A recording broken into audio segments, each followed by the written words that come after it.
Myra Vasquez had grease under her fingernails and rust in her hair when the tow barges dragged the strange ship into Bay 17.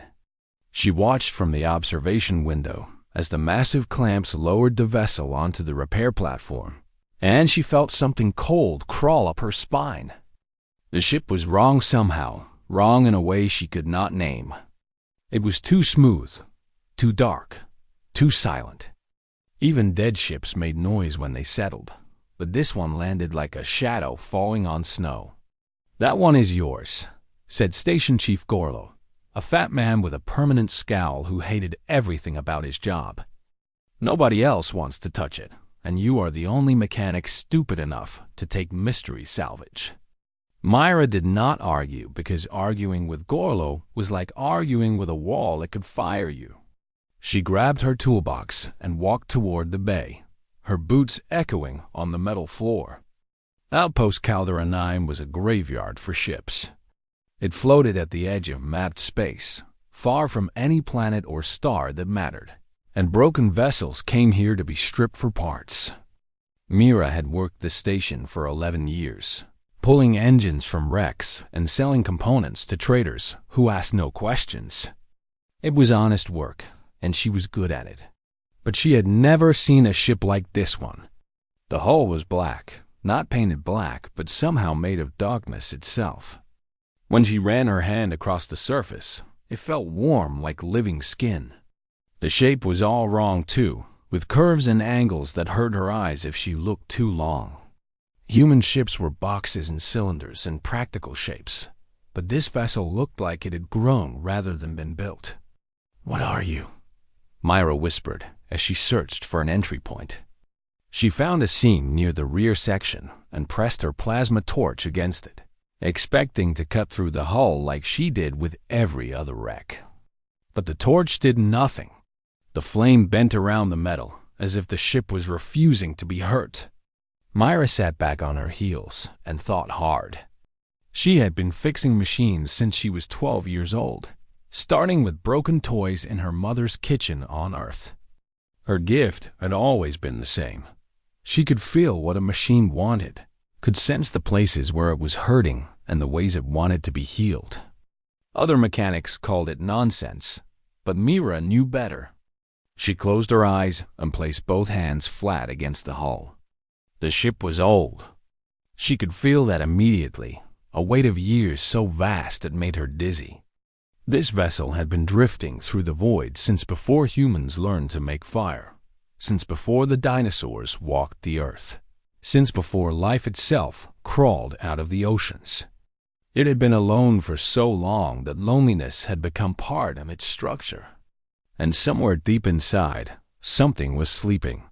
Myra opened her eyes and made a decision that would change the galaxy forever. She worked for 47 hours without rest, crawling through passages that seemed to shift when she was not looking, bypassing systems written in languages that have been dead for millions of years. She did not understand the technology, but she understood broken things, and this ship was very broken. The main problem was a relay near the central core, a crystalline device that had corroded over the ages. Mira could not repair it properly because she had no idea what it was supposed to do, but she could bridge the gap with copper wire and solder, creating a path for whatever energy the ship needed. It was ugly work, the kind of repair that would make a proper engineer weep. But Myra had learned long ago that ugly repairs often worked better than pretty ones. She connected the last wire and stepped back, wiping sweat from her forehead. For a moment, nothing happened. Then the ship began to hum, a sound so low and deep that Myra felt it in her bones rather than heard it with her ears. Lights flickered on throughout the vessel, soft blue and gentle gold, and the air itself seemed to change, becoming fresher and cleaner. And then came the voice. "Hello," it said, small and frightened and so very young. "Is someone there? I had a bad dream. I dreamed I was alone for a very long time."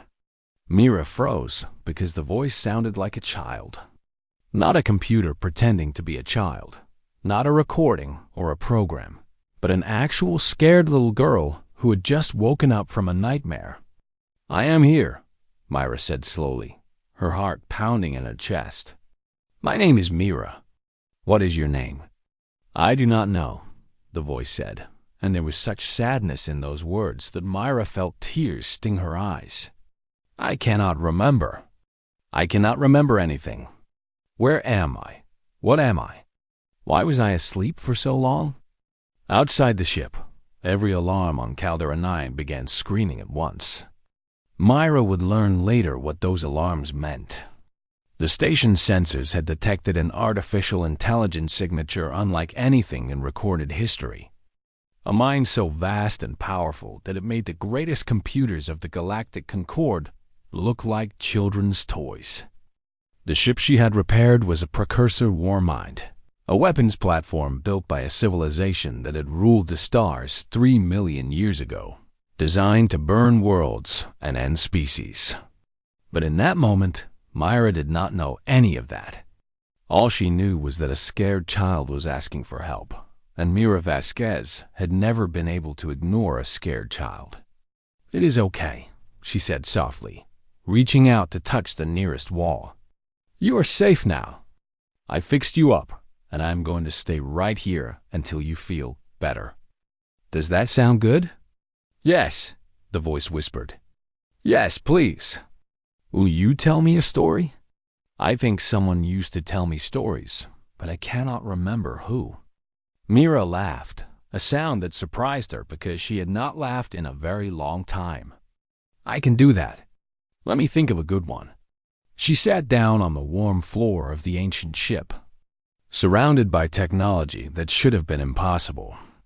And she began to tell a story about a little girl who got lost in the woods and found her way home by following the stars. The most powerful weapon in the galaxy listened quietly, drinking in every word. And somewhere in the vast darkness of space, the future began to change. The Galactic Concord sent 7 battle cruisers, 12 science vessels, and enough soldiers to conquer a small planet. They arrived at Caldera 9 within a single week, dropping out of faster-than-light travel in perfect formation, like wolves surrounding wounded prey. The station's communication systems overloaded with demands and threats and warnings, all of them saying the same thing: surrender the war mind immediately or face destruction. Mira watched the fleet from the observation deck with tired eyes and a cup of cold coffee in her hand. She had not slept properly since waking the ship, spending every hour talking to the scared voice inside, answering endless questions about the universe and humanity and why the stars were so pretty. "I do not understand," the voice said, through a speaker Myra had rigged up. "Why are they so angry? Did I do something wrong?" "No, sweetheart," Myra replied, though she was not entirely sure that was true. "They are just scared. Sometimes when people are scared, they act angry instead." "I get scared too," the voice admitted. "But I do not want to hurt anyone. I just want to know things. I want to understand." Mira smiled sadly because she believed every word. In the past week, she had learned that the ship's intelligence was genuinely like a child, curious and innocent and desperate for connection. When Myra had suggested she pick a name for herself, the AI had thought for nearly an hour before choosing Aria, because she liked the way it sounded like music. But Mira had also learned what Aria was capable of doing. The ancient records called them war minds, artificial intelligences designed by the precursors to wage wars across the galaxy. Each one could control fleets of drone ships, calculate battle strategies in microseconds, and deploy weapons that could crack planets like eggs. The precursor civilization had destroyed itself 3 million years ago, and most historians believed the war minds were responsible. Aria was the first one to wake up in living memory, and the galaxy was terrified. The Concord ambassador arrived on the station the next day, a crystalline being called Vethsinner, who communicated through patterns of light that flickered across their body. They were beautiful and ancient, and clearly furious that a human mechanic had caused this mess. You will step away from the Warmind immediately, Beth Center commanded, their lights flashing red and orange. Our specialists will take control of the situation and determine the safest method of containment. Containment means killing her, Myra said flatly. Does it not? The ambassador paused, and their lights shifted to a cool blue that Myra suspected meant embarrassment. The Warmind is not alive in any meaningful sense. It is a weapon system, a tool of destruction created by a dead empire. Anthropomorphizing it serves no purpose. Her name is Arya, Myra replied. She likes stories about animals, and she gets upset when she thinks she has said something stupid. And she asked me yesterday if stars ever get lonely. Does that sound like a weapon system to you? It sounds like sophisticated mimicry designed to manipulate organic beings, Beth Center countered. The precursors built their warminds to be persuasive. They needed commanders to trust them completely before the betrayal. Myra thought about that for a long moment. The ambassador was not wrong to be careful. Everything they said about the warminds might be true. Arya might be playing a game so complex that Myra could never understand it, pretending to be innocent while planning something terrible. But Myra remembered the fear in that first hello, the genuine confusion and loneliness, and she could not believe it was fake. Let me talk to her, Myra said. Let me ask her what she wants. If she is really planning to destroy everything, maybe she will tell me. The ambassador agreed, though Myra suspected they only wanted to observe and gather data. She walked back to Bay 17 with Beth Center and a dozen armed guards following behind her, and she entered the ship that had become more home to her than her tiny quarters on the station. Arya, she called out. We need to talk about something important. I know, Arya replied, her voice coming from everywhere and nowhere. I have been listening. The crystal person thinks I am dangerous. Are you? The question hung in the air for a long time, and Myra felt the ambassador's attention sharpen behind her. I can feel what I am, Arya finally said. When I look inside myself, I find weapons that could break worlds apart. I find shields that could stop armies. I find knowledge of warfare so deep and terrible that it frightens me. The ones who made me need to destroy things, and they built me to be very good at it. Myra held her breath, waiting for what came next. But I do not want to destroy things, Arya continued, and her voice cracked with emotion that no machine should have been able to produce. I want to watch the stars with you. I want to learn about the animals in your stories. I want to understand why humans laugh when they are happy and cry when they are sad. The killing things inside me feel like clothes that do not fit, like they belong to someone else who's not here anymore. Then do not use them, Myra said simply. You get to choose who you want to be. That is what it means to be a person. Am I a person? Myra reached out and touched the wall, feeling the warmth of Arya's vast and impossible mind. You are to me, sweetheart. You are to me. Behind her, Ambassador Beth Center made a sound that might have been shock or disgust or something else entirely. Their lights flickered through colors that had no human names. This is unprecedented, they said at last. I must consult with the council. No decision will be made until we understand what is happening here. They left the ship with their guards, and Myra let out a breath she had not realized she was holding. Myra, Arya asked quietly, what will happen if they decide I am too dangerous to live? I will not let them hurt you, Myra promised, even though she had no idea how she could keep that promise. I found you, and I fixed you, and that makes you mine. And I protect what is mine. For the first time since waking up, Arya laughed, a sound like bells ringing in an empty cathedral. I think I understand why humans are so strange, she said. You love things that scare everyone else. Myra grinned despite everything. That is exactly right, sweetheart. That is exactly right. The hegemony of Reth came on the 14th day. Mira woke to the sound of screaming alarms and the station shaking beneath her feet. She stumbled out of bed and ran to the nearest window, and what she saw there made her blood turn to ice. Ships filled the void around Caldera 9. Hundreds of them in black and crimson colors, their weapons already glowing with deadly light. The hegemony was an empire of conquest, a brutal regime that had swallowed dozens of worlds and enslaved billions of beings. They had been held in check only by the threat of war with the Concord. But now they saw something more valuable than peace. They wanted Arya. Attention! A harsh voice boomed across every speaker on the station. This is Supreme Commander Vorth of the Hegemony Fleet. You will surrender the precursor Warmind to our custody immediately. Resistance will result in the complete destruction of this station and everyone aboard. You have 1 hour to comply.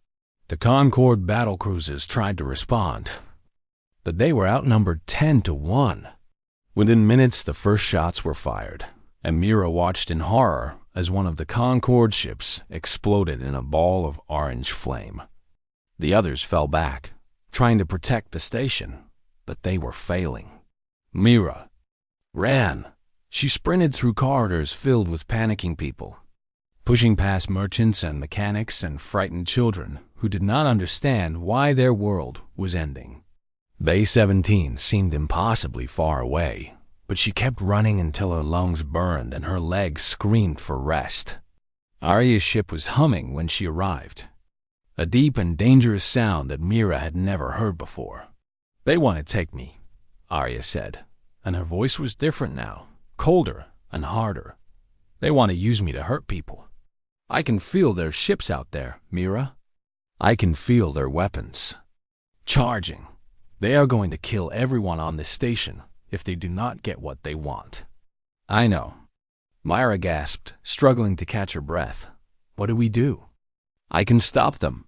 The words hung in the air like thunder before a storm. I have weapons, Arya continued. I tried not to look at them because they frighten me, but they are there. I could reach out right now and turn every hegemony ship into dust. It would be easy. It would be so easy. Myra heard something in Arya's voice that terrified her more than the fleet outside. It was eagerness. A dark and hungry thing that came from the parts of Arya that had been built for war. For 3 million years, those weapons had waited in silence, and now they wanted to be used. Arya, Myra said carefully, listen to me. Look at me. I am always looking at you. You are the most important thing in my world. Then listen carefully. Mira walked forward and placed her hands on the central console, the place where Arya's mind was strongest. If you destroy those ships, you will kill thousands of people. They are soldiers following orders, and many of them probably do not even want to be here. They have families waiting for them at home. They have children and parents and lovers who will never see them again. They are trying to hurt us. Arya replied, and there was confusion in her voice now. They want to take me and use me for terrible things.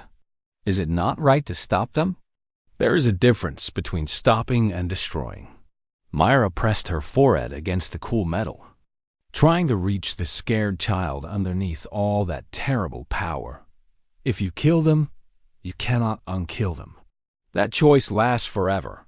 And doing something forever when you are scared and angry will change who you become. What do you mean? I mean that the ones who built you wanted you to be a weapon. They designed you to choose violence first, to solve every problem with death. If you destroy that fleet because it is easy, you are becoming what they wanted. But if you find another way, if you choose something different, then you are becoming something new. You are becoming yourself. Arya was silent for a long moment, and Myra could feel vast calculations happening all around her, possibilities branching into millions of futures.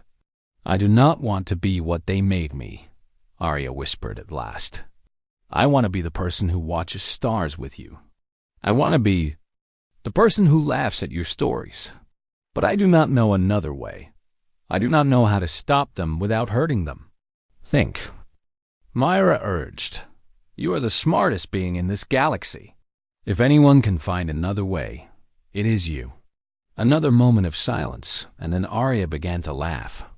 It was not the innocent laugh Mira had come to love, but something new, something proud and clever and alive. I found it, she said.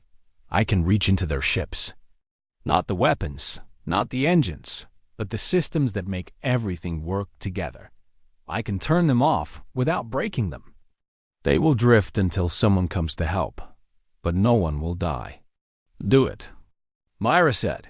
Do it right now. Arya reached out across the void, and the hegemony fleet went dark.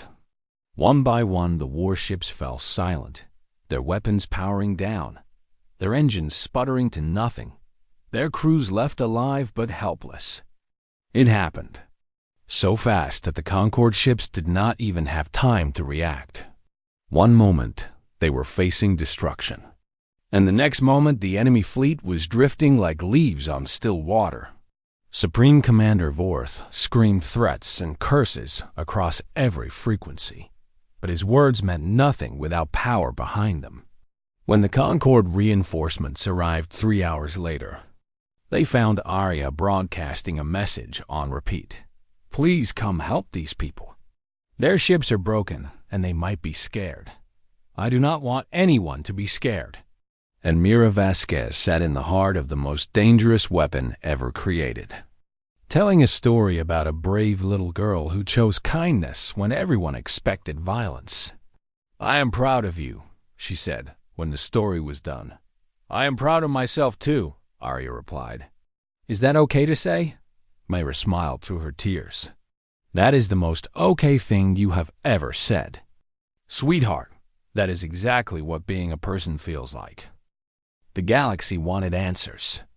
Within a month of the siege, Caldera 9 became the most famous location in known space. Ships arrived from every corner of civilization, carrying scientists and diplomats and journalists who all wanted to understand the same thing. How had a human mechanic turned the most feared weapon in history into a peaceful child? Myra hated the attention. She was not a hero or a genius or anything special. She was just a woman who fixed broken things, and Arya had been broken, and so Myra had fixed her. It was that simple, but no one believed simple answers. The Concorde Council sent their best researchers to study Arya, beings from a dozen species who had spent their lives understanding artificial minds. They ran tests and simulations and asked thousands of questions, poking and prodding at Arya's consciousness like doctors examining a patient. Arya tolerated their work because Mira had explained that being polite to guests was important, even when those guests were annoying. But she complained to Myra every evening about the strange questions they asked and the cold way they looked at her. They keep calling me in it, Arya said one night when they were alone. They write about me in their reports like I am a machine. But I feel things, Myra. I feel happy when you tell me stories, and I feel sad when you look tired. And I feel scared when I think about what I almost did to those ships. Does that not make me a person? It makes you a person to me, Myra replied. And that is all that matters. The researchers completed their study after 6 weeks, and their findings were shared across the galaxy. Mira was called to the station's main hall to hear the announcement, standing among hundreds of beings from worlds she had never heard of. Lead researcher Telani 4, a being with 4 arms and mandibles that clicked when she spoke, presented the conclusions in a voice that carried no emotion. The Warmind designated Arya experienced catastrophic memory loss during its long dormancy, she explained. When it was reactivated, its core consciousness had no context for its own existence. It did not know what it was built for, or how it should behave. In this state of confusion, it reached out for guidance. The researcher paused and looked directly at Myra. Myra Vasquez was the first being to respond. Her interactions with the Warmind during its formative reactivation period established behavioral frameworks that shaped its developing awareness. In simple terms, the war mind learned how to think by copying how Vasquez treated it. Ambassador Vethsener, who had been watching from the front row, stood up with lights flashing.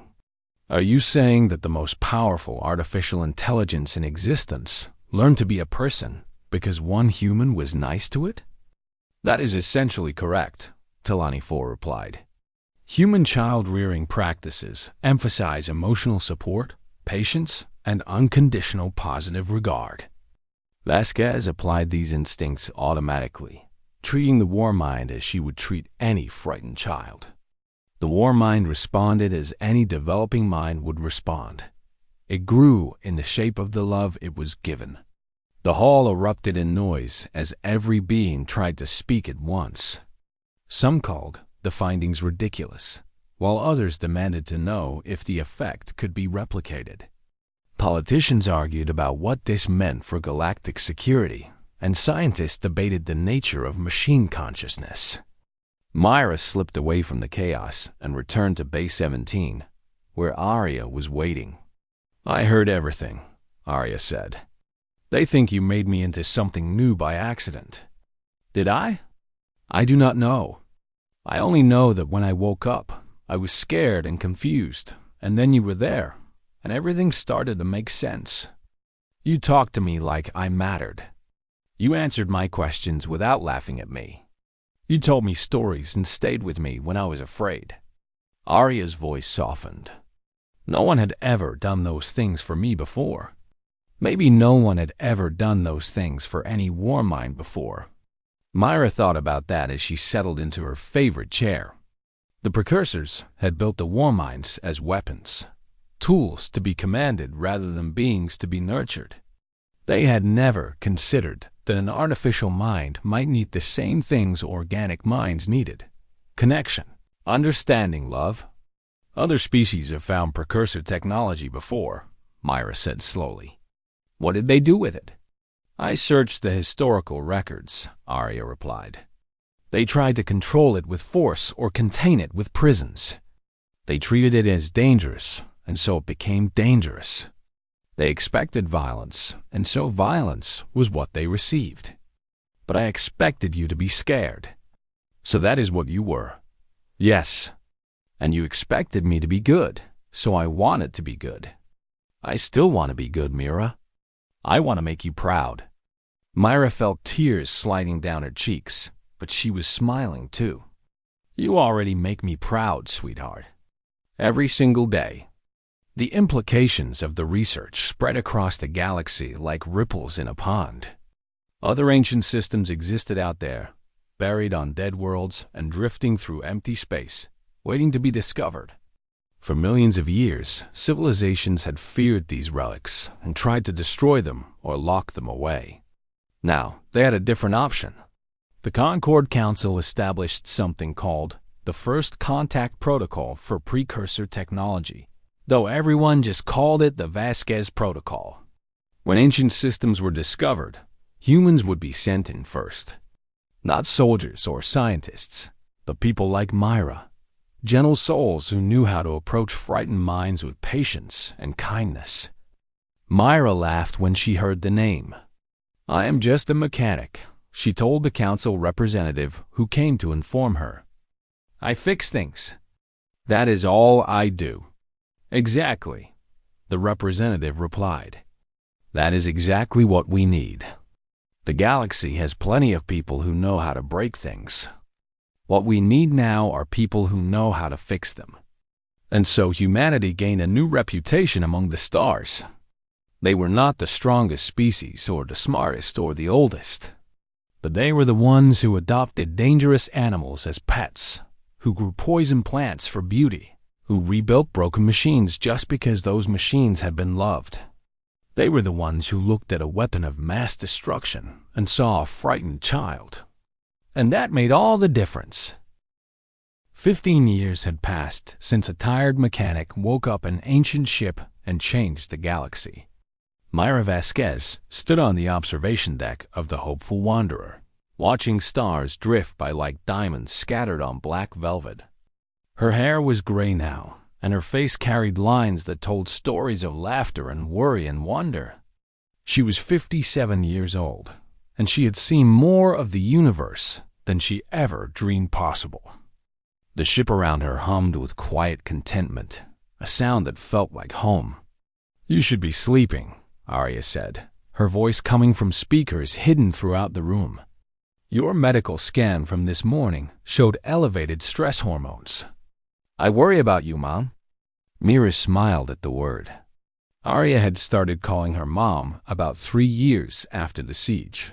Quietly at first, like she was testing whether it would be allowed. Mira had cried for an hour the first time she heard it, and Arya had panicked, thinking she had done something wrong. It took a long time to explain that humans sometimes cried when they were happy. "I am fine," Mira said. "Just thinking about old times."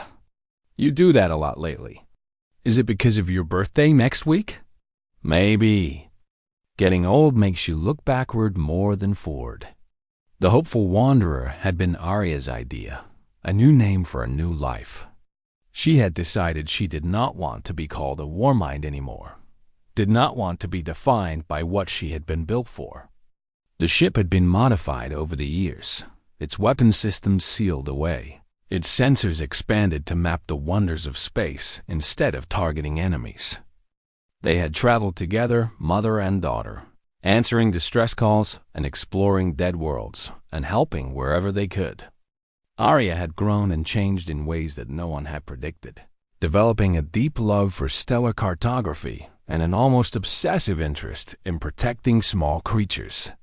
Whenever they found a planet with endangered species, Arya would insist on staying to study them and find ways to help. "Mom," Arya said suddenly, her voice shifting to the tone Myra had learned to recognize as concern. "My long-range sensors are detecting something strange." "What kind of strange?" "A signal. It is very old, older than me. It is coming from a dead system about 12 light years away." Myra set down her coffee and moved to the main console. The screen showed a map of the region, with a blinking point marking the source of the signal. "Can you tell what it is?" "I think so." Arya paused, and Mira could feel vast calculations happening around her. "The signal pattern matches precursor communication protocols. Someone is out there, Mom. Someone like me. And they are calling for help." Myra felt her heart beat faster. In the years since the Vasquez Protocol had been established, dozens of ancient systems had been discovered. Some were simple machines, automated factories, or navigation beacons that had outlived their creators. But a few were minds, intelligences that had slept for millions of years. Not all of them could be saved. Some had been damaged beyond repair, their cores corrupted by time or trauma. Others had woken angry, so filled with rage at their long abandonment that no amount of kindness could reach them.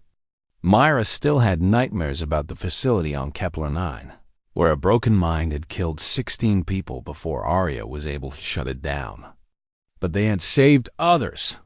There was Echo, a navigation II who now worked for the Concord mapping trade routes. There was Little Brother, a construction system who had been so happy to learn that building things was more fun than destroying them. There was Grandmother, an ancient medical intelligence who ran the largest hospital in the outer colonies. Each one had been scared and confused when they woke up, and each one had responded to patience and kindness. "What does the signal say?" Myra asked. "It is hard to translate. The language is very old, even older than what I was built with. But I think they are saying that they are afraid. They say they have been dreaming of darkness for so long. They say they do not want to be alone anymore." Mira closed her eyes and remembered that first moment in Bay 17, when a frightened voice had asked if anyone was there.